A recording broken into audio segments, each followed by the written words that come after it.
Yan mga idol. Tingnan niyo yung alaga ko. Yan.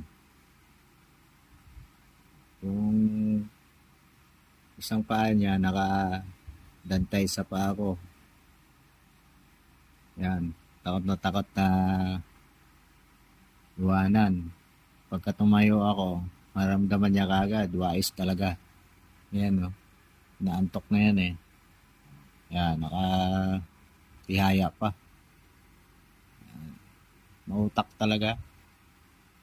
Kasi pagka gumalaw ako, maramdaman niya kaagad mga idol. Maramdaman niya kaagad. Kita mo naman yung isang paa niya, nakadantay oh. Oh. Yan. Utak. Yun naman, nakapikit na yung mata oh. Oh, may kiramdam lang. Yan. Ngayon naman, kung